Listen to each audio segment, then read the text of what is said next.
অবশেষে আর্জেন্টিনার ইতিহাসে সবচেয়ে কষ্টের দিনটা এসেই গেল। আকাশী নীল জার্সিতে লিওনেল মেসির বিদায় ঘণ্টা বেজেই গেল। ভাবতে পারেন একজন সমর্থক হিসেবে দেশের মাটিতে মেসিকে আর দেখা যাবে না। ব্যাপারটা তাদের জন্য কতটা কষ্টের হতে যাচ্ছে, কিন্তু এটাই বাস্তবতা। আগামী 5 সেপ্টেম্বর ভেনেজুয়েলার বিপক্ষে দেশের মাটিতে নিজের শেষ ম্যাচটা খেলতে মাঠে নামছেন বিশ্বসেরা ফুটবলার লিওনেল মেসি। ম্যাচটি অনুষ্ঠিত হবে আর্জেন্টিনার রাজধানী বুয়েনোস আয়ার্সে। সমর্থকদের উপচে পড়া ভিড় ঠেলে এইবারই শেষবার মাঠে আসবেন গ্রহের সেরা ফুটবলার। আর্জেন্টিনার শহর জুড়ে কি একটা অবস্থা হবে ভেবে দেখেছেন? মেসি নিজেও হয়তো কান্নায় ভেঙে পড়বেন। প্রাপ্তি আর অপ্রাপ্তির মিশেলে চোখের কোণে জল আসাই স্বাভাবিক।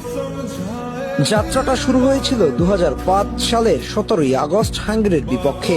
সেদিন বদলি হয়ে মাঠে নেমেছিলেন। মাত্র 65 সেকেন্ডে লাল কার্ড দেখে বসেন। শুরুটা মোটেও ভালো হয়নি, তবে এরপর আর পিছনে ফিরে তাকাতে হয়নি। কেটে গেছে 1 যুগের বেশি সময়। এর মধ্যে দেশের হয়ে ম্যাচ খেলেছেন 192টি, যেখানে গোল করেছে 112টি, অ্যাসিস্ট করেছে 58টি, যা আর্জেন্টিনার কোনো একজন খেলোয়াড়ের পক্ষে সর্বোচ্চ গোল অ্যাসিস্ট।